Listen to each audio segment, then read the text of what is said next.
Google and YouTube have now been found in violation of the law and have been fined $170 million to settle allegations that YouTube illegally collected information on children who use its site. Essentially, they collected data from minors without asking for consent on their parents, which they are legally required to do, and this was a charge brought by the U.S. Federal Trade Commission. Now, the law that banned this information for collecting information on children under 13 came into effect in 1998. In other words, still very much the frontier days of the internet. I consider the frontier days to be anything before Napster. But that's just my personal opinion. So this is still when a lot of the laws regarding the internet and privacy had not actually been written yet.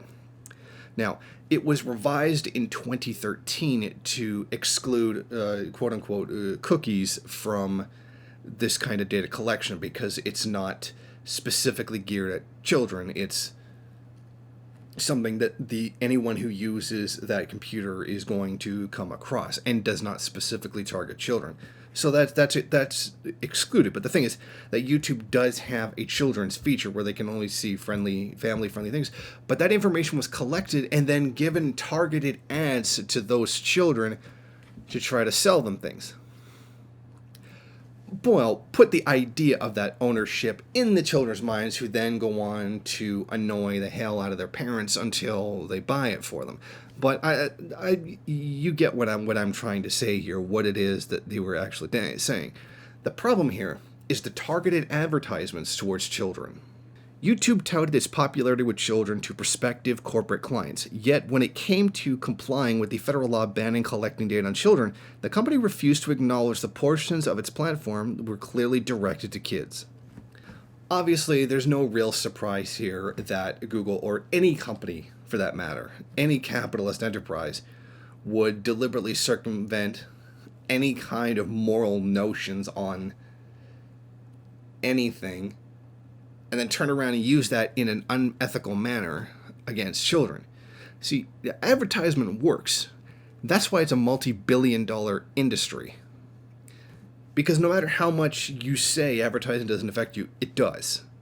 It's extremely effective propaganda. And if it works against fully, the expression that I use, red-pilled adults, you can imagine how powerful it is against children who lack basic critical thinking skills because, of course, they're just children.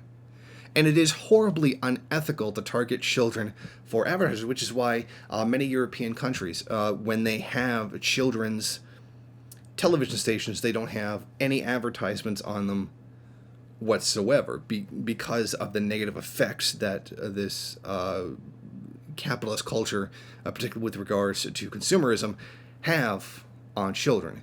So again, $170 million. I mean, even that astronomical amount of money is pocket change to Google. I mean, this is nothing. They could probably lose that in the cushions of their couch. That's how wealthy Google is. But it does demonstrate that even as we use this platform, even as I use this platform, they are always watching, and they certainly don't care if you are a child. Thank you for watching. If you like this program, then please head over to my Patreon page and set up a monthly donation. It's your donations that keep this program running. Also, if you would like, please rate, comment, subscribe, and share in various social media.